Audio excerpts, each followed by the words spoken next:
Bonjour, je m'appelle Natalie Richardson. Je suis superviseur de la Fondation Sauve ta peau et directrice à la Fondation Sauve ta peau. Je vous souhaite au webinaire d'aujourd'hui. Et maintenant, on va répondre aux questions les plus fréquemment posées au sujet des traitements du mélanome. On a reçu beaucoup de questions au Forum des soins quant aux traitements ciblés, thérapies ciblées et qui est disponible. Les patients veulent comprendre un peu l'efficacité de ces nouveaux traitements immunitaires ou ciblés et ce qu'ils doivent faire s'ils ont des effets secondaires indésirables qu'on appelle des événements indésirables. On va vous donner toutes les plus récentes nouvelles sur le traitement du mélanome aujourd'hui. Alors, après que j'aurais présenté ces questions, nous sommes honorés d'accueillir deux médecins très honorés. Nos panélistes aujourd'hui sont le Dr. Michael Smiley, oncologiste médical au Cross Cancer Institute et professeur au département d'oncologie de l'Université d'Alberta à Edmonton.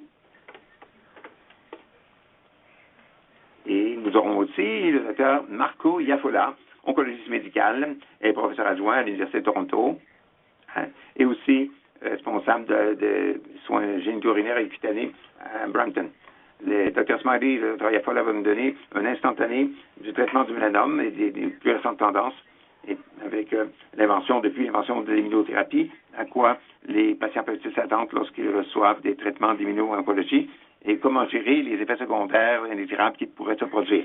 Nous allons commencer dans un instant, mais tout d'abord, j'aimerais demander à tous les participants dans l'auditoire d'aujourd'hui d'être en mode écoute seulement pour toute la durée de la séance. Il y aura une portion questions-réponses à la fin de la présentation. Vous pouvez lever la main, c'est une option pour poser une question et vous pouvez le faire. Sentez-vous libre de poser des questions et de les écrire pendant toute la présentation. On va essayer d'y répondre le mieux possible par la suite. S'il y a des questions auxquelles on ne peut pas donner de réponse immédiate, nous allons vous envoyer des courriels pour toutes les discussions. Cette session sera enregistrée, sera disponible sur le site web de la Fondation Sauve ta peau. Merci de vous être joints à nous et nous allons maintenant commencer nos présentations. Et je vais passer l'écran au Dr. Smiley. On l'accueille chaleureusement. Voici l'écran. Merci beaucoup d'être avec nous ce soir, Dr. Smiley, pour partager votre science est de très grande valeur. Et là-dessus, je vous passe la parole, Dr. Smiley, et je me mets en sourdine.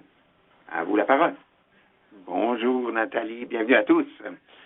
C'est un plaisir de travailler avec la Fondation Sauve ta peau. Ce que je veux faire, tout d'abord, c'est que je vais vous donner une mise à jour sur le mélanome, où est-ce qu'on en est actuellement, et ensuite, on va parler Dr. Iafola va parler de la gestion des effets indésirables. Alors, voici mes honoraires. Voici une méta-analyse qui a été présentée en 2008 par M. Korn, qui a été publiée dans le journal d'oncologie. Et jusqu'en 2010, c'était terrible comme survie, vraiment affreux. On voit que la survie médiane des gens qui étaient d'environ 6,2 mois, avec 75% de tous les patients qui mouraient en moins d'un an après le diagnostic, 90% mouraient dans les 2 ans. Alors, c'était assez terrible en 2010. Après 2010, on a commencé à avoir de nouvelles approches thérapeutiques. On a fait de grands progrès pour surmonter les résistances aux aliments. On a commencé à identifier un gène qui s'appelle le BRAF, qui est présent sur 70% des patients avec mélanome. En utilisant des thérapies ciblées, on a pu, avec une combinaison avec les inhibiteurs MEK, nous avons commencé à avoir une durée améliorée de survie de 11 à 12 mois. Et avec l'arrivée de l'immunothérapie, avec la thérapie des points de contrôle, on a encore pu améliorer les choses.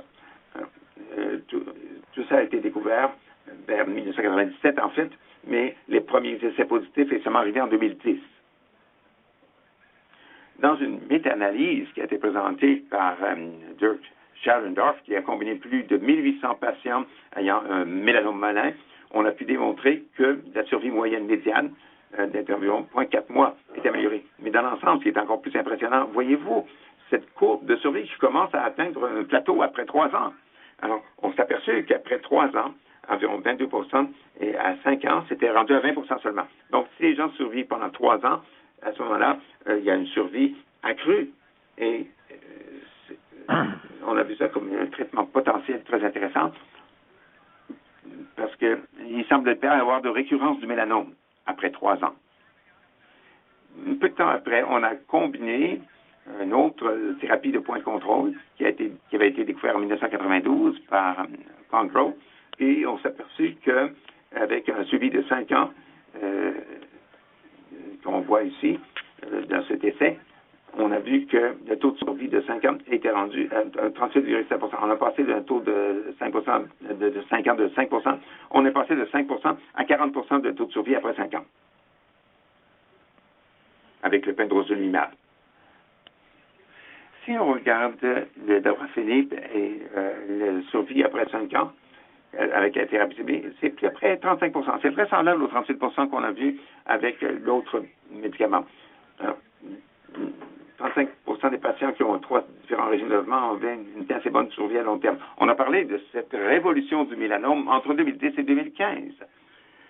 C'est une révolution massive dans le traitement du mélanome. Mais à partir de 2015, il y a eu un petit ralentissement. On avait atteint un plateau. On attendait une nouvelle percée.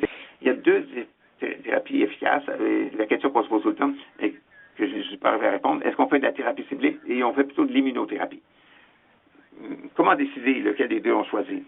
Voici un document qui a été publié dans le Journal européen du cancer. Si vous regardez la survie, il y a une survie en faveur de la thérapie ciblée avec le BRAF, l'inhibiteur du BRAF. Je m'excuse s'il y a des gens qui sont daltoniens, mais si on parle de l'immunothérapie maintenant, avec les inhibiteurs de CTLA4 ou de PD1, on voit que ces courbes quand même se rencontrent à peu près 1 an. Les courbes de survie se croisent. Donc, la survie à long terme est en faveur de l'immunothérapie par rapport à la thérapie ciblée. Si vous regardez les différents sous-groupes pour essayer de répondre à la question qui devrait avoir la thérapie ciblée et qui devrait avoir l'immunothérapie, si vous regardez l'étude c'est ce qui avait randomisé les patients, si vous regardez le BRAF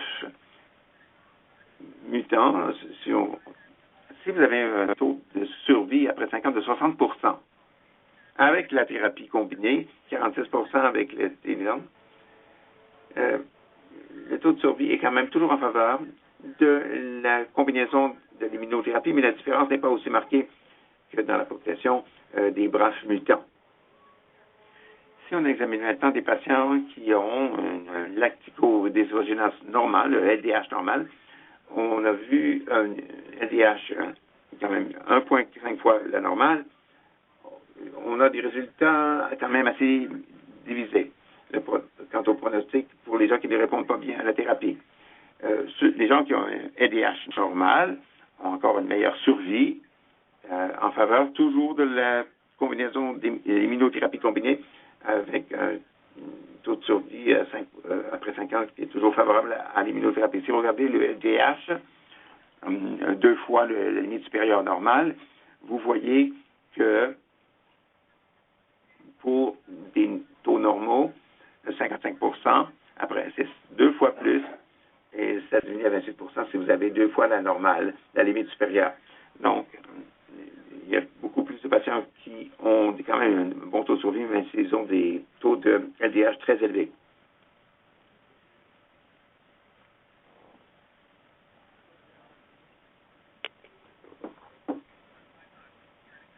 On dirait que ma diapo ne veut pas tourner. Ah, la voilà.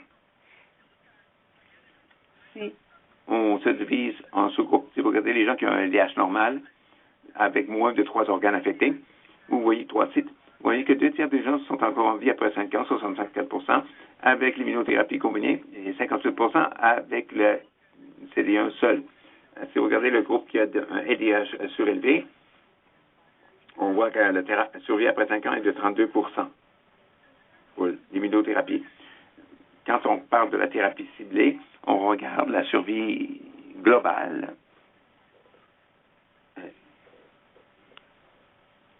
Je vais essayer de fermer ceci. Oui, il y a une petite flèche en haut que vous pouvez utiliser. Si vous voulez mettre ça à côté du X, là, vous pouvez mettre un plein écran. Il y a un petit carré avec une flèche. Ça va vous permettre de minimiser la chose.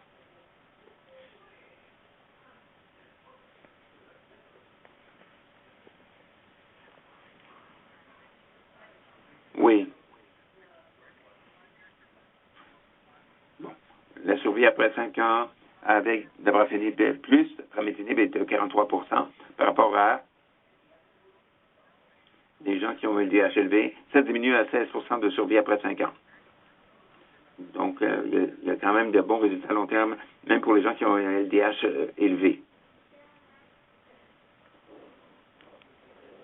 Je ne sais pas c'est quoi LDH, hein?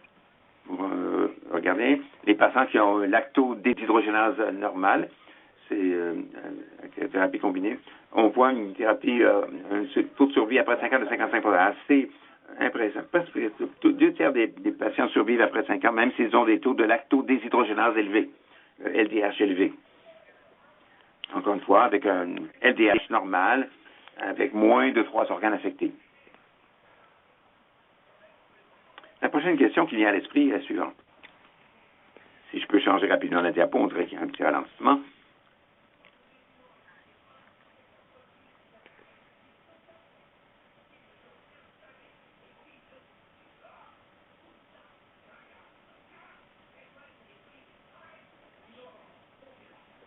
Ça ralentit un peu, on dirait que ça ne change pas très vite. Il y aura beaucoup de monde, hein, ça doit pas. Voilà. C'est ce qui arrive quelquefois avec des PowerPoint, avec le partage d'écran. Alors, si vous regardez la survie d'ensemble, pour les gens qui répondent le mieux, et ça c'est important au début, les gens qui ont une réponse complète, avec une disparition complète de la tumeur, leur survie de 5 ans, à ce moment-là, après 5 ans, est de 71 pour les personnes qui ont seulement une diminution partielle, une réduction partielle ou une stabilité, ces patients ont un taux de survie qui est seulement de 32 ou aussi à une réponse absente de 16 Alors, c'est cette population aussi qui est la plus problématique.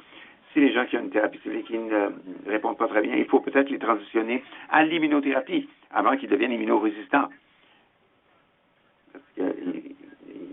Parce qu'on voit que la thérapie ciblée à ce moment-là ne fonctionne pas. Alors, si vous regardez les patients à faible fardeau de maladie, la survie après 5 ans avec la thérapie ciblée est de 55 Alors, ceux qui sont sur le TechMate 67 avec un LDH normal, avec moins de 3 sites affectés, est de 64 C'est quand même assez semblable. C'est un choix entre... ça dépend du volume de maladie et ça dépend aussi du niveau de LDH, lactodéshydrogénase. C'est comme ça qu'on peut choisir entre les deux. Comment choisir? Eh bien, le statut mutationnel BRAF est très important. Pour les gens qui sont à la limite, il faut faire plus une immunothérapie combinée. Si le LDH est élevé, à ce moment-là, encore une fois, une immunothérapie combinée. Si le CRP est élevé, c'est un marqueur d'inflammation, à ce moment-là, j'irais plus du côté de la thérapie ciblée pour ces patients. S'il y a une grosse tumeur, encore une fois, je prendrais l'immunothérapie combinée, une maladie de faible volume, c'est encore un choix. Mais il n'y a pas d'études de comparaison directe pour comparer les deux. Alors, ça manque. Il s'agit de regarder les essais cliniques et comparer les différents essais cliniques.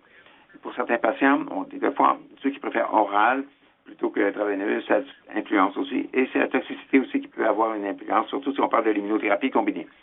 Avec l'utilisation de l'immunothérapie combinée, on a des effets secondaires quand même assez présents, environ 55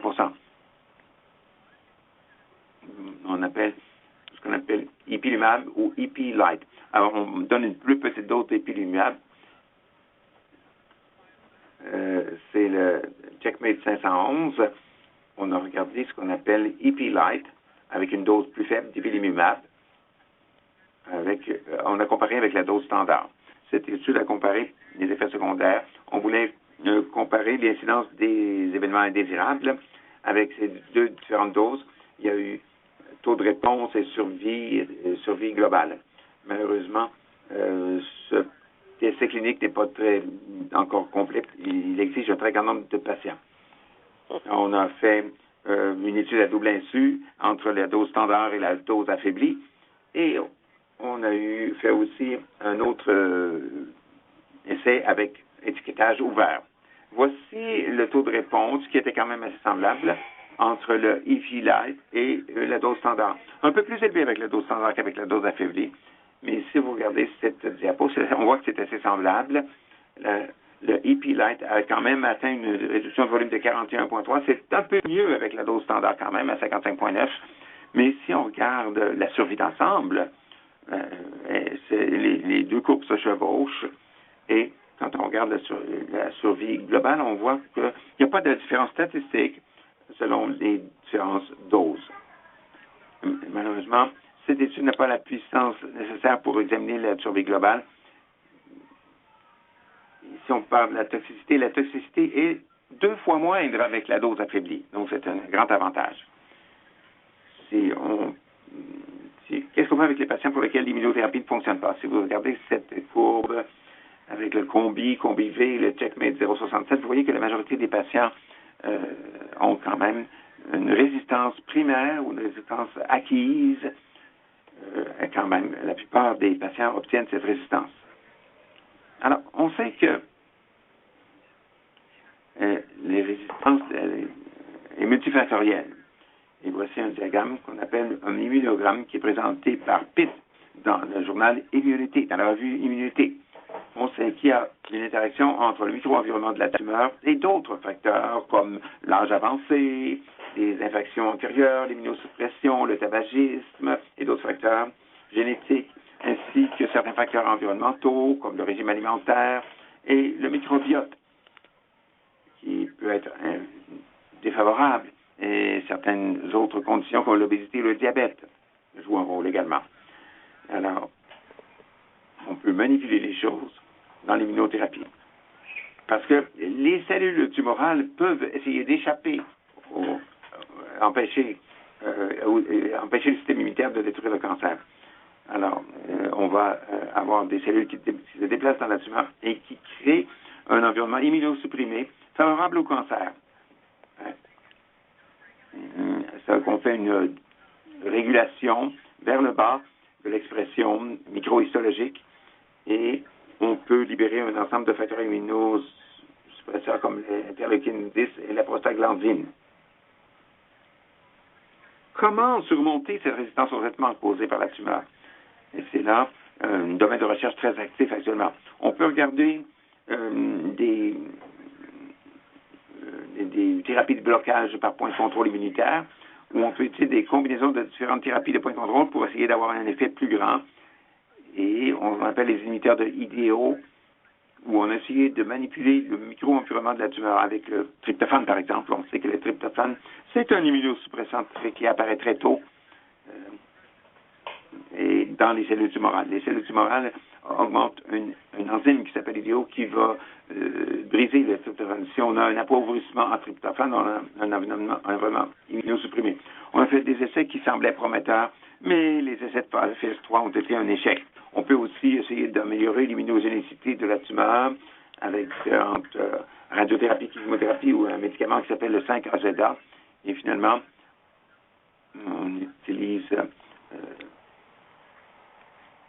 si on utilise ce médicament, on peut augmenter le profil de l'environnement de la tumeur. On peut aussi essayer d'appauvrir les cellules régulières de Tregs avec l'anti-CTLA4, l'anti-OX40 ou le TIM3. On peut aussi essayer d'appauvrir les MDSC en utilisant la chimiothérapie avec le gemcitabine ou la cellule 5FU. Ce qui pourrait manipuler l'environnement de la tumeur pour essayer de faire en sorte qu'on appelle une tumeur chaude pour qu'elle devienne une tumeur froide. Quand on a une tumeur froide, les lymphocytes vont aller là, dans la tumeur, mais n'entreront pas dans la tumeur. On essaie de manipuler le micro-environnement de la tumeur pour que ça devienne une tumeur chaude, une tumeur dans laquelle les lymphocytes peuvent entrer. Alors, voici certains des points de contrôle sur lesquels on a des essais cliniques actuellement. Il y a toute une explosion de points de contrôle immunitaires sur lesquels on peut agir actuellement. Je pense que plus d'1 million de patients sont impliqués dans certains essais cliniques sur l'immunothérapie dans le monde. Et voici, par exemple, le schéma expérimental pour le Checkmate 067, avec une thérapie combinée sur différents points de contrôle pour des gens qui ont un mélanome non résécable et métastatique.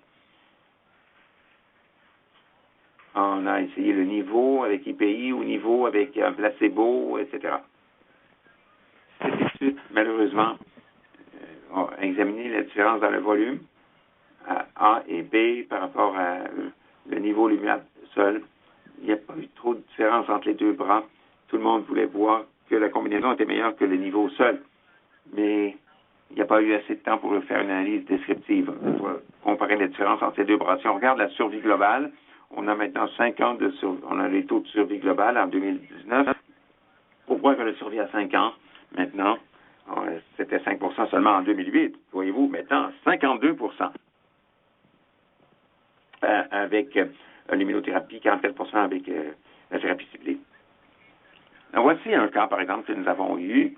Je vais expliquer quelques études de cas ici pour montrer de quelle façon ces médicaments fonctionnent en combinaison. Voici une patiente de 46 ans qui a eu un diagnostic de mélanome qui a réséqué en décembre 2013. Elle a fait un adjuvant et après la tomographie par positrone, on a vu qu'il y avait des métastases au poumon.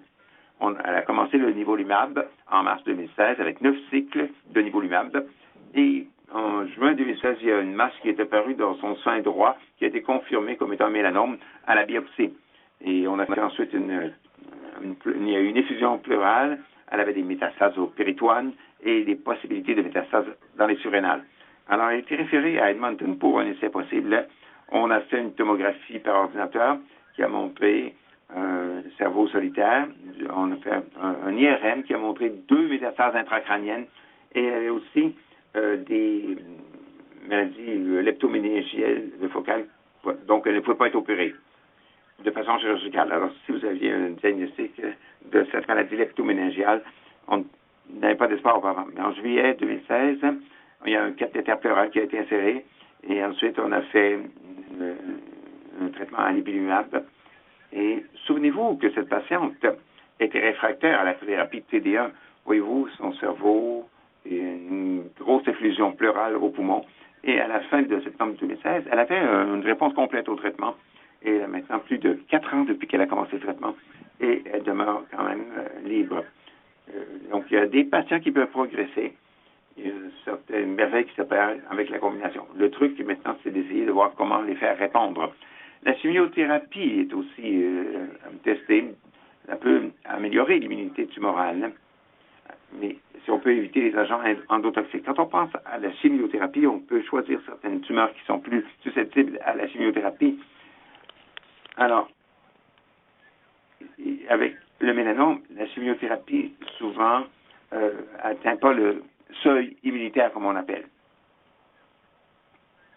Alors, on sait qu'il y a des médicaments comme le gemcitabine ou le paclitaxel qui vont appauvrir les cellules myéloïdes et peuvent agir sur les récepteurs pour tuer des cellules cancéreuses. Il faut voir s'il y a un effet de synergie entre la chimiothérapie et d'autres. La radiothérapie, par exemple, on a montré que la combinaison d'une chimiothérapie plus l'immunothérapie était mieux que la chimiothérapie seule. Donc, la radiothérapie, on sait qu'il y a de bons effets immunologiques très tôt. Avec la radiothérapie, on a des antigènes associés aux tumeurs, à la tumeur qui est une augmentation aussi des cellules immunitaires et une migration des lymphocytes T dans la tumeur. Mais les tumeurs peuvent rapidement surmonter ces lymphocytes et commencer à recréer un environnement immunosuppresseur autour de la tumeur. Mais on espère qu'avec les deux, on peut avoir une synergie. Voici une patiente qu'on avait, une femme de 38 ans qui a eu un diagnostic de mélanome au canal anal en septembre 2015. La patiente avait refusé les néoadjuvants, comme l'ipilimumab et le nivolumab, mais elle a refusé. Elle a aussi refusé la résection chirurgicale qui aurait été possible. Elle est retournée aux Philippines, elle a eu une excision locale, elle est revenue quelques mois plus tard, et elle a eu une excision locale, mais malheureusement, ça n'a pas été efficace. Elle a eu une récurrence, elle est revenue en octobre 2016, elle a eu une résection à ce moment-là, avec les closamines. Elle avait une récurrence de 7 cm et 3 de ces 33 ganglions lymphatiques étaient positifs. Elle est revenue avec une récurrence métastatique dans la voûte vaginale et dans l'introïtus. Elle était en oncologie. Elle a commencé au pembrolizumab en avril 2017. Elle a une tomographie, un PET scan en juillet, avec une progression locale légère, quand même assez localisée. En octobre 2017, elle avait une progression plus avancée, mais sans métastase distante. Elle a eu de graves saignements vaginaux et est arrivée avec une hémoglobine qui baissait à 62. On l'a donc référée à un traitement de radiothérapie. Et c'est là elle a accepté de faire la radiothérapie. Elle a reçu à de très faibles taux de radiation. Et entre le 1er décembre, 20 au 27 décembre, en septembre 2018, elle a eu une réponse métabolique et radiologique complète. Donc, cette progression a été confirmée avec 2 PET scans. Juste avec la radiothérapie, vous avez eu une réponse complète. Simplement, avec la radiothérapie, elle a toujours une réponse complète jusqu'à ce jour. Voici le PET scan, cette tomographie. Voici l'état initial. Il y a quelques petites récurrences ici, le long du introictus vaginal. Et en octobre, il y avait une grave progression dans l'introictus et dans le pelvis. Et en octobre 2019, elle avait eu une belle réponse, une réponse métabolique à la radiothérapie sans augmentation. Maintenant, la dernière chose dont j'aimerais parler, qui est un domaine de recherche important dans l'écosystème, on parle du microbiome, du microbiote et de la transplantation fécale. On sait que quand on est dans ce monde, on n'a pas de microbes. Après la naissance, on est exposé à toutes sortes de microbes qui passent dans notre tractus intestinal, dans le système respiratoire et dans la peau. Le tractus gastro-intestinal a la plus grande diversité et la plus grande abondance de microbes, plus de 100 trillions d'organismes. La plupart sont des bactéries, mais aussi des archées, des eucaryotes. Le génome collectif est 100 fois plus gros que le génome humain et chaque personne est peuplée d'environ 15% des 1000 espèces ou plus de bactéries intestinales qui ont jamais été décrites. Alors, on a 10 fois plus de gènes dans notre microbiome que dans nos cellules propres. Et c'est là où la plus grande partie de notre système immunitaire réside. C'est donc une relation symbiotique. Qu'est-ce qu'elles obtiennent, ces bactéries? Elles obtiennent un environnement riche en éléments nutritifs, chaud, et avec un moteur métabolique très adaptatif, à moins qu'on ait un syndrome métabolique. C'est très critique, ce microbiome, pour maintenir l'homéostase. Donc, on sait que toutes les maladies auto-immunes peuvent, la maladie de Crohn et le diabète peuvent avoir un effet. Alors, il y a des bonnes bactéries qui vont inhiber la croissance des pathogènes. On les appelle les commensales. On peut avoir des pro-médicaments pour activer les métabolites. On peut dégrader les polysaccharides d'origine végétale, produire de la folate et de la vitamine K, puis moduler la fonction immunitaire. Les pathogènes, par contre, peuvent causer la sepsie, l'infection, l'inflammation, dommages au foie, production de carcinogènes, diarrhée et constipation. Quels sont les éléments de preuve provenant des modèles animaux? Il y a plusieurs éléments qui montrent qu'un changement du microbiote peut affecter les traitements d'immunothérapie. Bon, on prend des souris, par exemple, et vous pouvez aller leur injecter des tumeurs et vous leur donnez des antibiotiques pour les stériliser, pour les élever dans des conditions stériles, pour leur injecter des cellules tumorales. Et les cellules tumorales croissent. Et à ce moment-là, avec la thérapie, elles n'ont pas très bien répondu à l'immunothérapie dans cet environnement stérile. Par contre, si on augmente la quantité du microbiome, si on leur donne une transplantation fécale, avant l'immunothérapie, et si on leur traite par la même immunothérapie, à ce moment-là, ils répondent beaucoup mieux au traitement. Alors, il y a plusieurs bactéries qui peuvent agir. Malheureusement, ces études, il y en a des tonnes. Il y a 3 études qui ont été faites à 3 différentes parties du monde qui démontrent toutes que toutes sortes de bactéries peuvent aider à la réponse. Mais ce sont des bactéries différentes. Une fois qu'on sait qu'il y a des phytobactéries, par exemple, il y a Bacteroides fragilis et Burkholderia cepacia, il y a d'autres bactéries aussi qui peuvent aider à l'immunothérapie. Heureusement, avec notre régime alimentaire occidental, ça inhibe probablement plus l'immunothérapie que certains autres régimes alimentaires dans d'autres parties du monde. Il y a eu plusieurs publications là-dessus, sur ces traitements du microbiome intestinal. On regarde beaucoup d'études qui utilisent le microbiome intestinal pour améliorer la réponse immunitaire. Il y a plusieurs façons dont on peut affecter le microbiome. D'abord, on peut le nourrir, ce microbiome. Avec un régime alimentaire occidental, on va au McDonald's, au Burger King, on ne nourrit pas très bien le microbiome et nos bactéries. Il faudrait avoir plus de céréales, de fruits, de légumes. Il y a toujours des façons, tout ce qui est végétal, des grains, des céréales, du brocoli, par exemple. Ça favorise un meilleur environnement pour les probiotiques et pour la survie des bactéries. On peut changer le microbiome aussi avec des probiotiques, un consortium défini d'antibiotiques, des cultures que l'on peut introduire dans les personnes aussi. Et on peut faire ça en laboratoire. On peut donner aussi une transplantation fécale. On peut essayer d'échanger complètement le microbiome. On prend un patient d'une personne qui répond bien et avec une transplantation fécale, on peut traiter ensuite l'immunothérapie pour voir si ça répond mieux. Alors, voici certaines études qui sont en cours actuellement et qui fonctionnent très bien. Et on essaie de manipuler le système gastro-intestinal pour réprimer. Alors, qu'est-ce que l'avenir nous réserve de ce côté-là?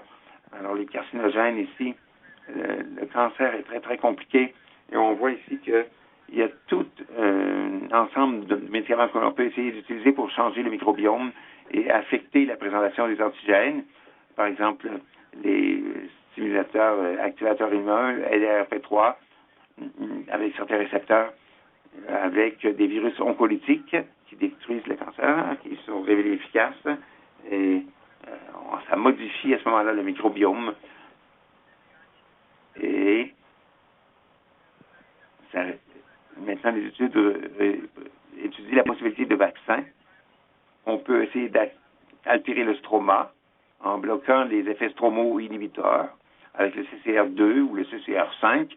On peut bloquer les différents points de contrôle immunitaire, PD1, CTLA4, ou on peut activer les cellules infectées avec IL2, ICOS.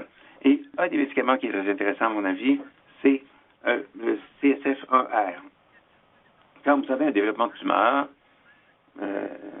c'est comme le Pac-Man du système immunitaire, mais il régule aussi la réponse immunitaire. Donc, les macrophages peuvent entrer dans les tumeurs et ces macrophages sont comme les Pac-Man. Certains de ces macrophages ont des activités antitumorales. Mais il y a aussi beaucoup de toxicité qui peut être causée par ces macrophages dans le micro-environnement de la tumeur. Ces macrophages peuvent être transformés par la tumeur en certains macrophages qui peuvent encourager la tumeur, d'autres qui peuvent la décourager. On peut éduquer les macrophages qui sont pro-tumoraux pour devenir anti-tumoraux. Alors, en conclusion, nous avons plus de 1000 médicaments immuno-oncologiques en développement clinique actuellement, avec des millions de patients. Plusieurs nouveaux agents et combinaisons sont maintenant dans des études de phase 3. Le micro-environnement tumoral est une cible principale, mais on ne sait pas exactement ce qu'on doit cibler pour l'instant. On ne sait pas ce qui va en sortir. La biochimiothérapie va probablement refaire surface. C'est une chimiothérapie, ça me fait me sentir très vieux parce que quand j'étais jeune, dans les début des années 90, la biochimiothérapie, c'était la grande mode à ce moment-là, et là, ça semble revenir. Le microbiote intestinal peut être une option thérapeutique pour l'avenir, et le traitement du mélanome a atteint un plateau depuis 2015, et on attend les prochains grands résultats de phase 3. Alors, de 2010 à 2015, après, on a eu une période de léthargie. On espère qu'on va avoir une période d'activité semblable à partir de 2020 jusqu'à 2025. Et ça termine ma présentation. Je pense que vous allez prendre des questions à la fin, n'est-ce pas? Oui. On va garder les questions pour la fin. Merci beaucoup, Dr. Smiley. C'était très intéressant, très intéressant. Ah ouais. Maintenant, je vais passer l'écran au Dr. Yafola. Merci beaucoup, Dr. Smiley. Est-ce que tout le monde m'entend? Je suis Dr. Marco Yafola. Oui, allez-y, Monsieur Yafola. Très bien. Alors, merci beaucoup de m'avoir invité pour parler de ce webinaire Sauve ta peau. Merci. Et je vais maintenant passer à la deuxième partie pour parler un peu plus de la gestion des effets secondaires, des effets indésirables qui peuvent se produire. Et il va y avoir un certain chevauchement avec celui de Dr. Smiley. Voici mes divulgations. On va parler brièvement de thérapie immunitaire et la gestion des effets secondaires. Si on pense à l'immunothérapie, c'est la plus grande révolution actuellement dans le traitement qui a changé absolument le paysage depuis 2010-2015. Il y a tellement de choses. Ça a amené récemment à un prix Nobel que vous voyez ici. Toutes ces personnes qui ont développé l'immunothérapie, ça a transformé la façon dont on traitait le mélanome. Ce que je trouve très intéressant ici, c'est la peau, j'y réfère souvent quand on parle de l'immunothérapie, c'est que pour les personnes qui n'ont pas beaucoup de connaissances en biologie, toutes les cellules de notre corps peuvent muter. La séquence génétique peut se transformer. Il y a certains gènes qui peuvent être allumés ou désactivés, réactivés, que ce soit les cellules cardiaques, les cellules du cœur, les cellules des os. Et dans le cancer, ce qui se passe, c'est que il y a quelque chose qui se produit et les gènes sont altérés. Et ça change les protéines qui sont fabriquées par ces gènes, et ce qui mène à une séparation et une division, une accélération de mutation qui crée ce portrait du cancer. On sait que les cellules cancéreuses ont plus de changements et de mutations que d'autres cellules. Et on sait que c'est assez important parce que l'on voit ici, sur ce graphique, sur l'axe des Y, qu'il y a un peu les mutations les plus courantes qui sont présentes. Et en haut, on voit tout un ensemble de cellules cancéreuses. Et si on va à droite, on a justement ce dont on parle actuellement, le mélanome. C'est les cellules cancéreuses qui ont le plus grand nombre de mutations différentes parmi toutes les cellules cancéreuses. Et cela change complètement les protéines qui sont fabriquées. C'est très important parce que le système immunitaire veut reconnaître les structures de ces protéines étrangères pour aller les tuer. Souvent, ce sont des virus et des bactéries, mais dans ce cas-ci, ce sont les cellules cancéreuses qu'il faut tuer. Alors, c'est pour ça que l'immunothérapie joue un très grand rôle, parce qu'il y a beaucoup de cellules qui sont fabriquées par notre corps, qui sont éliminées avant que nous puissions développer quelque forme de cancer que ce soit. Alors, les points de contrôle immunitaire, c'est la nouvelle vague. C'est conçu pour gérer ces mutations. À cause de l'effet très profond que ça a pu avoir sur le mélanome, c'est maintenant utilisé dans différentes autres maladies pour différents types de cancers dans le cœur. Mais quand on parle du système immunitaire, j'aime beaucoup utiliser l'analogie d'une automobile que l'on conduit, qui est l'activité du système immunitaire. Il y a deux façons de faire fonctionner. On peut appuyer sur l'accélérateur ou enlever son pied du frein. Là, c'est la même chose pour le système immunitaire. On peut enlever le pied du frein ou on peut mettre le pied sur l'accélérateur. Il y a différentes façons que l'on peut réguler vers le bas ou réguler vers le haut. Alors, on peut essayer d'arriver à cet équilibre parfait où on peut aller tuer les protéines qui semblent étrangères, mais pas trop actifs non plus pour ne pas annihiler et attaquer les tissus normaux. À ce moment-là, on a ce qu'on appelle les maladies auto-immunes. Les maladies inflammatoires de l'intestin, etc., maladies de Crohn. Alors, il y a beaucoup de points qui ont été traités par le Dr. Wiley. Il s'agit de s'assurer qu'on peut stimuler le système immunitaire de plusieurs façons pour avoir un effet anticancéreux. Alors, on parle de ces points de contrôle immunitaire. Ces points de contrôle immunitaire, ce sont des points d'action sur le système immunitaire. Parce que dans notre pratique clinique, on a le CTLA4 et le PD1 ou le LE. C'est comme enlever le pied sur le frein pour accélérer un peu le système immunitaire. À ce moment-là, le taux va plus vite pour tuer les cellules cancéreuses. Bien sûr, il y a un ensemble de façons dont les tumeurs peuvent essayer d'échapper au système immunitaire. Ils peuvent exprimer ou sécréter des molécules de suppression pour supprimer le système immunitaire ou recruter des cellules immunitaires. On peut donc recruter des cellules immunitaires pour augmenter l'effet anticancéreux. Alors, je vais parler brièvement des deux principaux facteurs cliniques, le CTLA4. Pour nous aider à cibler le cancer, comme vous voyez ici, les cellules les lymphocytes T, ce sont ceux qui ont la plus grosse part du combat contre le cancer. On peut voir ici que l'activation des cellules des lymphocytes sont surtout faites par le récepteur de CD28 sur la surface du lymphocyte T, avec les protéines CD80 et CD86 sur la surface. Et on peut réguler vers le bas ou atténuer l'effet anticancer si le lymphocyte T, si ces protéines se lient avec les protéines CD80, CD86. Alors, ça, c'est l'activation. Si on peut bloquer le CTLA4, à ce moment-là, ces récepteurs ici sur les lymphocytes T peuvent être activés de façon préférentielle et agir. Et le lymphocyte T demeure activé et fait tout le travail. L'autre joueur important qu'on utilise dans la pratique clinique, ce sont les inhibiteurs de PD1 ou de L1, assez semblable. Voici le lymphocyte T qui combat le cancer et voici une cellule tumorale. Cet antigène, c'est une protéine étrangère fabriquée par la cellule tumorale qui a un changement dans la séquence génétique de la cellule tumorale qui fabrique cette nouvelle protéine. Et même si le lymphocyte T ne peut pas le reconnaître avec son récepteur, le PDL1 ou sur la cellule tumorale peut se lier avec le PD1 et ça va éliminer le lymphocyte T. C'est comme une poignée de main qui va tuer le lymphocyte T et l'empêcher d'agir. Mais le PD1 ou le PDL1 que nous utilisons, ce sont des structures de forme d'anticorps qui bloquent cette action des cellules tumorales contre les lymphocytes T pour qu'il n'y ait pas d'atténuation du lymphocyte T, pour que le lymphocyte T puisse reconnaître cet antigène étranger et l'éliminer. le docteur Smiley en a parlé un petit peu plus. Il y a tout un ensemble de différents points de contrôle immunitaire qui peuvent allumer ou éteindre le système immunitaire. Et voici, c'est les deux qu'on utilise le plus souvent, c'est le PD1 et le CD4. Imaginez tous ces autres molécules, tous ces autres points de contrôle qui sont actuellement étudiés, qui pourraient améliorer la réponse antitumorale. Le problème, cependant, c'est que quand on a un déséquilibre dans notre tolérance immunologique, à ce moment-là, notre système immunitaire va dans toutes les directions et on développe une réponse immunitaire non contrôlée et ça crée des conditions auto-immunes, peu importe les inhibiteurs de points de contrôle. C'est ce qu'on obtient à ce moment-là. On a des maladies inflammatoires de l'intestin, maladies de Crohn, etc. Si on mimique ces maladies chroniques que l'on trouve dans la société. Alors, il n'y a aucun tissu qui n'est à l'abri. On appelle ça des événements d'origine immunitaire, des événements indésirables. Vous voyez, ça c'est le diagramme. J'aime beaucoup utiliser ce diagramme pour quand on fait un traitement immunothérapie. Ça explique qu'aucune structure toutes les structures sont affectées par le système immunitaire. Il y a beaucoup de documentation qui prouve que le système immunitaire est dans toutes sortes d'essais cliniques. Mais il y a certains tissus qui sont plus sensibles aux effets secondaires que d'autres. Alors, quand on parle de l'apparition de ces événements indésirables d'origine immunitaire, ça se produit de différentes façons. C'est des données qui datent déjà de 10 à 15 ans. Mais pourquoi je le souligne, c'est parce que on a utilisé de très grosses doses d'ipilimumab.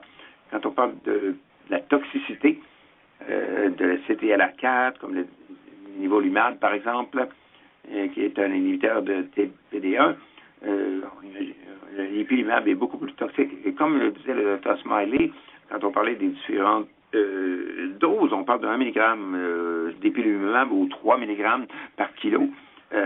Cette étude est avec 10 mg. Oui, autrement dit, c'est le dosage le plus grand qu'on peut donner à un patient. C'est pour ça qu'il y a beaucoup plus d'effets secondaires qui apparaissent très tôt. Et vous voyez ici les éruptions cutanées, la colite, le foie, l'hépatite, ou une petite partie du cerveau qui s'appelle la pituitaire, l'hypophyse, qui peut être affectée. Donc, ça peut affecter différentes parties des tissus corporels. Ce qui n'est pas surprenant, c'est que quand on combine les différents types d'immunothérapie, on a un profil d'effets secondaires sans pire. Alors, on grade la toxicité entre le chiffre de 1, qui est une toxicité minimale, ou 5, qui est tellement grave comme toxicité que ça peut tuer le patient. Et on a utilisé ça on utilise le CTCAE, qui est un catalogue des effets secondaires pour les graduer, et on les classifie en grade 1, grade 2, grade 3, grade 4, à 5, etc.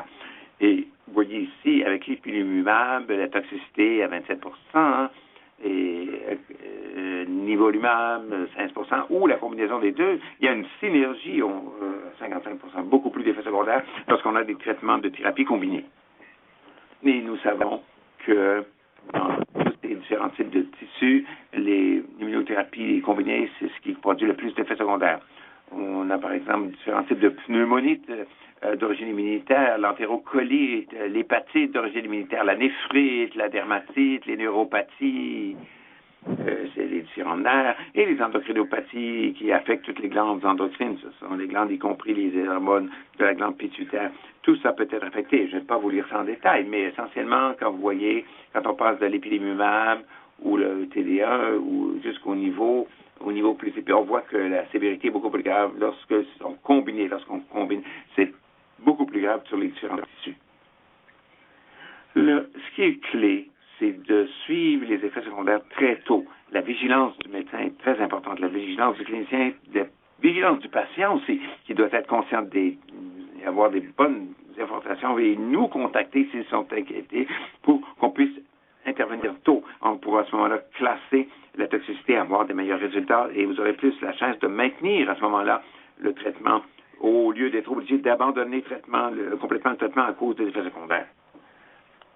La gestion générale de ces effets indésirables n'est pas la même. Ça dépend un peu du type de médicaments immunosuppresseurs qu'on utilise. On essaie d'atténuer le système immunitaire. On utilise des stéroïdes, par exemple, comme traitement de stéroïdes topiques, et on accélère vers des stéroïdes systémiques, où il y a différents types de médicaments suppresseurs. Si on n'a pas un bon contrôle des effets secondaires, c'est simplement avec les stéroïdes. Alors, voyez-vous, en colonne 1, on parle du grade de l'effet secondaire selon le catalogue CTCAE. dont j'ai parlé plus tôt, et ce qui nous a dit comment la gérer. La plus grosse inquiétude qu'on a, c'est si on arrive au grade 4 dans les effets secondaires, sur une personne qui est très malade grâce à à cause de ces effets secondaires, il va peut-être falloir discontinuer ces médicaments de façon permanente. Si on peut attraper des effets secondaires au grade 1, et c'est très important, on pourra donc maintenir le patient sur le traitement le plus longtemps possible. C'est ce qui est important d'avoir une vigilance du côté des cliniciens et des patients. J'ai mentionné que les stéroïdes sont la pierre d'angle des traitements de tous les effets indésirables. Les stéroïdes, ça ne fonctionne pas plus longtemps que 4 semaines. Il y a deux raisons principales. D'abord, vos surrénales font vos propres stéroïdes, et si vous avez des fortes doses de stéroïdes, ça peut contrôler les effets secondaires, mais à ce moment-là, ces surrénales vont arrêter d'être activées et vont arrêter de fabriquer ces stéroïdes critiques qui sont si importants. Après 2 semaines, vous allez être très malade si vous arrêtez simplement le traitement. Mais là, si vous arrêtez assez tôt, votre corps va commencer à les faire. Ça prend un petit peu de temps à se rallumer. Si vous allez à l'école de médecine, c'est ce qu'on vous dit. Le truc avec les facteurs oncologiques, c'est que si on arrête trop les stéroïdes, il y a une bonne chance que les effets indésirables vont se réapparaître. Alors, si on arrive à une certaine stabilité clinique des effets secondaires, à ce moment-là, on va graduellement diminuer la dose des stéroïdes sur plusieurs semaines, mais jamais plus que 4 semaines. La raison, c'est que on peut avoir une réactivation des effets secondaires. Alors, si on diminue trop lentement, quelquefois, même si on diminue les stéroïdes lentement, les effets secondaires vont revenir quand on diminue la dose de stéroïdes. Les stéroïdes peuvent être très bénéfiques par moment, mais on ne peut pas laisser les gens sur ces stéroïdes très longtemps parce que les effets vont commencer à s'accumuler si on ne fait pas attention. Et donc, il y a toutes sortes de nuances entre les différents tissus qui sont impliqués dans les effets secondaires, dans les indésirables, que ce soit la colite ou l'inflammation. Ça peut avoir un effet cyclique avec poussée-rémission. Les endocrinopathies ont souvent... on doit faire remplacement pour toute la vie, avoir des stéroïdes pendant toute la vie. Ça peut avoir un impact sur la glande thyroïde, mais si vous détruisez votre glande thyroïde, ça ne reviendra pas. La glande thyroïde ne fabriquera plus les patients devront rester sur un traitement d'hormonothérapie à vie. Et juste parce que vous avez un effet secondaire, ça veut dire que les gens peuvent avoir plusieurs effets indésirables différents. Donc, la vigilance est clé, l'éducation est un point clé. Juste pour nommer quelques-uns des effets secondaires les plus courants, il y a différents types de dermatites qui peuvent se développer avec cette thérapie avec point de contrôle, blocage des points de contrôle. Il y a par exemple l'éruption maculo-papillaire qui est un peu des lésions rouges sur la peau. Ça démange. C'est un grand inconfort où ça peut devenir beaucoup plus sévère au point où on a des éruptions bulleuses avec de l'eau. Et pire, on n'a pas d'image, mais il y a même le syndrome de Johnson. Je n'ai pas d'image là-dessus. Ça peut être certaines conséquences de ces diagnostics. Avec la dermatite, il y a une démangeaison, une peau avec une sensation de brûlure. À ce moment-là, les bactéries qui normalement vivent dans notre peau, notre flore cutanée, vont être plus susceptibles à différentes infections. C'est fluide, on a ces ampoules où il y a des liquides qui s'accumulent et c'est des vaisseaux sanguins. On peut avoir des problèmes avec la pression sanguine et avec le syndrome de Stevens-Johnson, qui est le plus grave forme de réaction cutanée. La peau peut vraiment tomber et les muqueuses peuvent se détacher même dans la bouche. Ces muqueuses peuvent se détacher, ce qui devient un très grave problème. Ici, à Brampton, où je travaille en Ontario, on est en Ontario, donc le Cancer Care Ontario a développé différentes lignes directrices sur la façon de gérer les effets secondaires selon le grade, les effets secondaires de ces inhibiteurs des points de contrôle immunitaire. Et on revient ici, on veut donner à nous, les cliniciens, certaines lignes directrices sur la façon de nous y prendre pour traiter ces patients selon le grade. C'est un effet secondaire assez bénin, jusqu'au grade 4, qui peut même causer la mort d'un patient. Alors ici, on peut voir ici... on décrit un peu la sévérité, la gravité de l'effet secondaire. Est-ce qu'on doit référer à un spécialiste, le type de stéroïdes qu'on va utiliser et les autres formes de traitement, de soutien qui peuvent être nécessaires pour traverser ces effets secondaires. Et surtout aussi, une fois qu'on a contrôlé les effets secondaires, est-ce qu'on devrait redonner de l'immunothérapie et des médicaments d'immunothérapie à ces patients, encore une fois, malgré ces effets secondaires. Et c'est très important donc de détecter les effets secondaires très tôt pour bien équilibrer le traitement, pour permettre de continuer le traitement d'immunothérapie au lieu d'être obligé de le cesser. Et on veut permettre aux patients de profiter au maximum de ces immunothérapies si on peut arrêter les effets secondaires. Regardons maintenant la colite, la diarrhée, ça peut se manifester comme de la diarrhée, cette colite, l'augmentation de la fréquence des selles. On doit savoir le niveau intestinal habituel, parce que c'est relatif, tout le monde a des différences. Si quelqu'un a une fonction abdominale de 3 fois par jour, avant l'immunothérapie, maintenant ils vont aux toilettes 4-5 fois par jour, c'est pas gros, probablement, mais si vous avez seulement une fois tous les 2 jours, maintenant vous allez 4 à 5 fois par jour, là c'est un plus gros problème. Alors il faut toujours partir du niveau de base de chaque patient qui est différent. On parle maintenant de la colite, c'est de l'inflammation du côlon, c'est plus que de la diarrhée à ce moment-là. C'est de la diarrhée combinée avec une inflammation du côlon. Ici, vous voyez, dans la population générale, voici une section transversale du corps, et voici le côlon. Il a l'air malade parce qu'il est tout inflammé. Et voici le lumen, ou le tuyau de l'intérieur du côlon, qui peut être très enflammé. On a mis une caméra hélicoïade pour voir un peu ce côlon. On voit ces fibres, ce côlon très irrité et très rouge avec beaucoup d'inflammation causée par les inhibiteurs des points de contrôle immunitaire. Et si on regarde maintenant l'apparition de ces effets secondaires, différentes études ont été faites pour déterminer l'apparition. Le PDA, il n'y a pas encore de rapport officiel. On parle de l'incidence ou de la sévérité, du grade de ces différents agents et on regarde les conséquences. Alors moi, je m'inquiète beaucoup de la colite parce que si les patients perdent beaucoup de fluide par leur selle, ça va changer la structure et peut avoir tout un ensemble de problèmes d'hypotension, de tachycardie. On va essayer de compenser il peut avoir une condition cardiaque qui va se développer. On ne pourra pas soutenir ce stress. Ça peut causer de l'insuffisance cardiaque, des crises cardiaques, arrêt cardiaque. On perd beaucoup d'électrolytes. Quand on a de la diarrhée comme cela, on peut avoir des hémorragies, toutes sortes de problèmes dans tout le corps. Et si vous avez tellement de débris, de tissus de débris, ça peut faire de l'hémorragie et tout peut saigner du côlon aussi. Ce sont les différentes choses sur lesquelles je conseille les patients. Voici les différents grades des effets secondaires, comment on les range selon la sévérité de la diarrhée ou de la colite. Alors, quand on parle de la gestion, c'est un petit peu plus difficile que pour la peau un peu, parce qu'on veut éliminer certaines causes. Parce qu'il y a des gens qui ont de l'immunothérapie qui peuvent quand même avoir des infections concomitantes. Alors, il y a un microbe qui s'appelle le C. difficile, par exemple, qui peut coloniser le côlon et causer des diarrhées. Mais ce n'est pas causé à ce moment-là par la thérapie.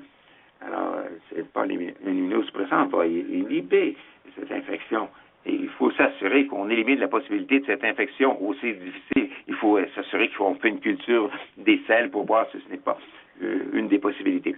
Quelquefois, si le patient est très, très malade, on va traiter des patients simultanés avec des stéroïdes et des agents anti-infectieux parce qu'on n'a pas le temps d'attendre pour que les antibactériens reviennent. Et selon la gravité des effets secondaires, il y a différents traitements. Si ce n'est qu'un grade 1, une augmentation des selles, on peut avoir des agents assez doux comme l'opéramide, le lomotile ou un régime faible en soluté, pas trop de fibres.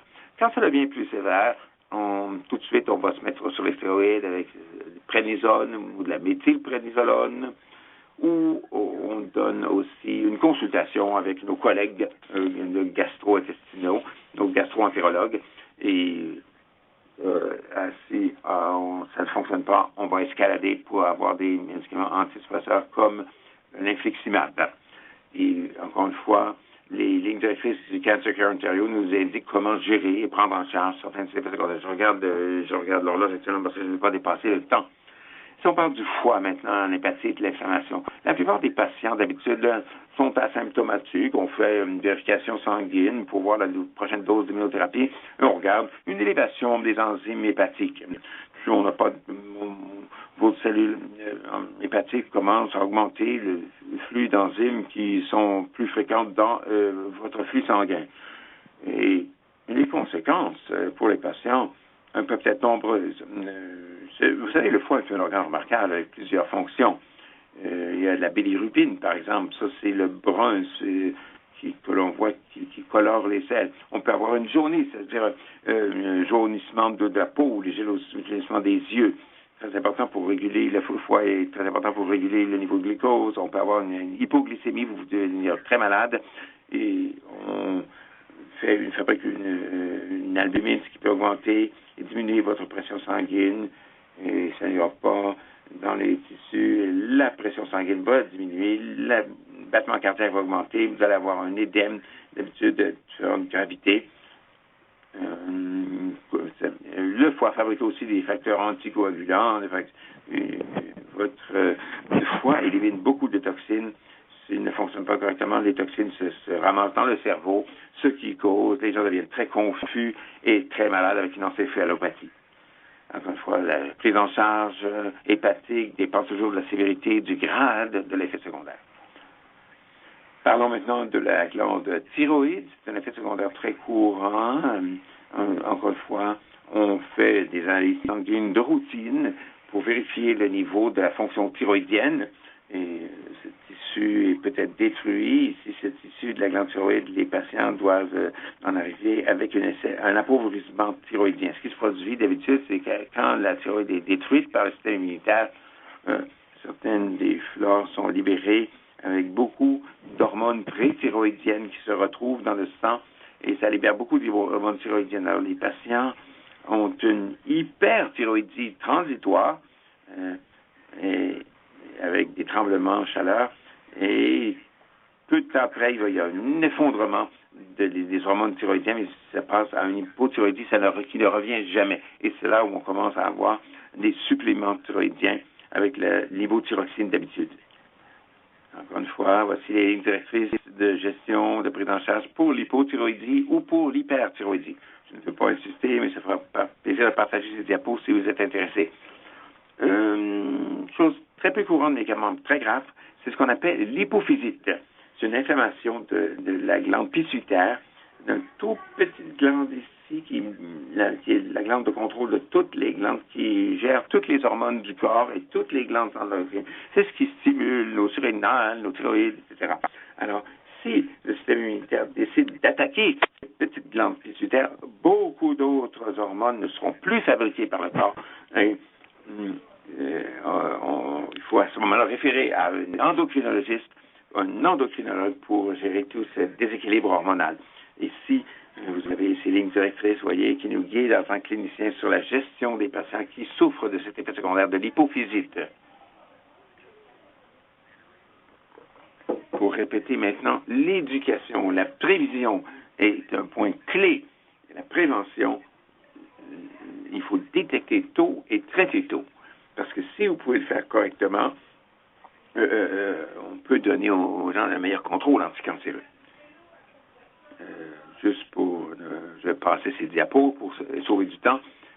Pour les patients dans l'audience qui sont curieux, à ce moment-là, on s'inquiète que si on vous donne des médicaments, ça empêche, on s'inquiète que si on donne des médicaments qui suppriment l'immunité, ça va aussi annuler la possibilité anticancéreuse du corps. Mais ce n'est pas la situation, heureusement. On voit ici que beaucoup de personnes, environ 2/3 des patients qui ont arrêté, qui ont un effet secondaire tellement mauvais qu'ils ont dû arrêter et cesser le traitement combiné niveau, et puis on avait quand même développé une réponse. Les 50% ont continué de développer cette réponse même après l'arrêt de la prise du médicament. Il semble que les personnes pour qui on arrête l'immunothérapie ont quand même de meilleurs résultats, même si on a dû arrêter le traitement. Maintenant, rapidement, les profils de toxicité pour les inhibiteurs de BRAC et de MEK. Voici un peu la théorie. C'est un des mécanismes totalement différents pour le traitement du mélanome. Ici, essentiellement, voici si ce sont vos cellules cancéreuses. Ici, à l'intérieur de la cellule, normalement, vous avez une enzyme régulatrice. Il y a un facteur de croissance qui se lie ici. Il y a tout un ensemble de choses qui prolifèrent ici, le BRAF et le BRAF. Pour les gens qui ont le BRAF, c'est allumé de façon chronique, même en l'absence d'un facteur de croissance externe, ce qui mène à une prolifération des cellules cancéreuses à travers tout le corps. Ça résulte, les médicaments BRAF vont bloquer cela tout de suite ici, selon le profil de mutation, mais à cause des effets secondaires de cette thérapie d'imitation, on peut diminuer les effets secondaires. Les effets secondaires les plus courants lorsqu'on combine les deux médicaments, c'est la fièvre, les frissons, et ça donne beaucoup de maux de tête, photosensibilité, la peau devient très sensible avec des éruptions, des éruptions cutanées, des gens qui ont souvent des cancers cutanés secondaires. Si on a seulement les inhibiteurs de BRAF, c'est une des principales raisons pour combiner avec les inhibiteurs de MEK pour empêcher les effets secondaires causés par le BRAF. Le foie, l'arthralgie, le foie peut être endommagé, ça peut aller jusqu'au cœur avec une dysfonction cardiaque. Il peut y avoir des dommages aux yeux même. Alors, il faut surveiller le sang avec le foie, avec des échographies cardiaques régulières, un ECG, avoir une consultation peut-être avec un dermatologue ou un ophtalmologiste. Selon le degré des effets secondaires, quelquefois on arrête le médicament ou on diminue la dose et on peut aussi conseiller une réduction de la dose utilisée aux médicaments comme le acétaminophène ou les stéroïdes. Pour les cancers de la peau secondaire, c'est la raison pour laquelle on a arrêté la monothérapie aux inhibiteurs du BRAF. On a ces cancers que les carcinomes squameux ou spinocellulaires, c'est à cause de la façon dont on active ces voies métaboliques si on inhibe seulement le BRAF. Et lorsqu'on a fait des études comparant les inhibiteurs de BRAF ou si on les combine avec les inhibiteurs de MEK, on voit que le niveau de cancer secondaire de la peau est beaucoup plus faible si on combine les deux traitements, inhibiteurs de BRAF et inhibiteurs de MEK. Voici certaines des toxicités de la peau qu'on voit le plus couramment. La photosensibilité, voyez-vous, le soleil qui a frappé ici, là, on voit l'ombre du menton qui a empêché l'effet. On voit bien ici, là où le soleil a tombé, cette sensibilité accrue. Voici un carcinome squameux, et ici, kératoacantome. L'éruption cutanée, l'uvéite, qui affecte les yeux, qui peut se produire aussi. La pyrexie, c'est la fièvre, c'est un grand problème, le syndrome William Osler. Dans mon institution à Brampton, on a développé tout un ensemble, un organigramme sur la prise en charge de ces patients qui ont ce syndrome fiévreux, de fièvre, qui est c'est plus compliqué avec la COVID parce qu'on s'inquiète toujours qu'il y aurait peut-être un cas de COVID. On va arrêter ces médicaments, on va attendre que les symptômes se résolvent, et s'ils ne se résolvent pas à temps, on va faire du travail supplémentaire et des enquêtes supplémentaires pour une réinitiation de ces contrôles fiévreux chez ces patients. Donc, ça devient plus compliqué avec la COVID. En résumé, la gestion de beaucoup d'effets secondaires qui proviennent des thérapies combinées, et ça commence toujours avec des médicaments sur les stéroïdes pour contrôler la chose, et on va escalader vers différents types de médicaments immunosuppresseurs. Et une fois qu'on a bien contrôlé les effets secondaires, au long terme, on va réduire graduellement les stéroïdes. Et pour les inhibiteurs de BRAF et MEK, la fièvre est un grand problème et il y a un risque de cancer secondaire également. S'il y a des questions, je m'excuse de m'être dépassé, j'ai essayé de garder le temps. Fantastique, merci beaucoup, Dr. Ifolia. Beaucoup d'informations très intéressantes. C'est difficile de mettre ça si rapidement. Je ne sais pas comment vous le faites. Merci, extraordinaire. On a eu quelques questions qui sont entrées, mais pour sauver du temps, je vais calibrer le tout. Pour répondre plutôt par courriel, autant que possible. Mais j'ai quand même une question que j'aimerais vous poser. J'ai quand même une diapo ici qui montre certaines ressources supplémentaires. Et j'aimerais mentionner qu'on partage cela et que je suis prêt à partager ces ressources. Mais il y a aussi d'autres sites, d'autres ressources que les patients peuvent... il y a le NCCN, par exemple, qui a fait des lignes directrices officielles sur l'immunothérapie. On peut y accéder à ce site ou à partir du site web aussi de la Fondation Sauve ta peau. AIM, l'association sur le mélanome aux États-Unis, veut supporter les patients qui ont la thérapie ciblée. On a des réponses aussi sur le BRAF. Et dans ce document, vous pouvez le trouver aussi aux liens qui sont ici ci-dessous. Donc, juste une question rapide, une question qui est posée très fréquemment par les patients et par les soignants également. Est-ce qu'il y a quelque chose spécifiquement que les patients doivent éviter de manger, de boire ou de consommer s'ils sont en immunothérapie ou en thérapie ciblée? Est-ce que ce soit une question de recommandation ou des conseils? Est-ce qu'on peut avoir des conseils supplémentaires par un naturopathe ou est-ce que les patients peuvent prendre des suppléments? Je vous ouvre la parole à ceux qui veulent répondre à cette question. Marco, tu veux faire ça en premier? Non, je te laisse aller. C'est une question un petit peu difficile. Je pense que cette question revient assez souvent, cette question de naturopathe. Je dis toujours aux patients qu'on ne sait pas quelles sont les interactions avec ces médicaments naturels. Il y a toujours quelque chose de nouveau qui apparaît dans le traitement du cancer. Alors, les cannabinoïdes récemment sont apparus. Il y a des suggestions que ça peut nuire un petit peu au système immunitaire. Certains patients en ont parlé. Des enfants ont souvent été testés. On vérifie les interactions médicamenteuses, mais je ne recommande pas à cet instant cette utilisation. Il faut faire attention avec le pamplemousse, par exemple, et d'autres médicaments naturels. Les conseils que peuvent donner les pharmaciens sont d'habitude assez bien pour examiner le profil des médicaments et vérifier les interactions médicamenteuses. Quelquefois, quand on essaie de se soigner avec des médicaments naturels, on peut changer un peu les médicaments pour qu'il n'y ait pas autant d'interactions. Oui, je fais écho à ça. Je suis d'accord avec ce que vous venez de dire. Il s'agit de voir toutes les interactions possibles avec le patient.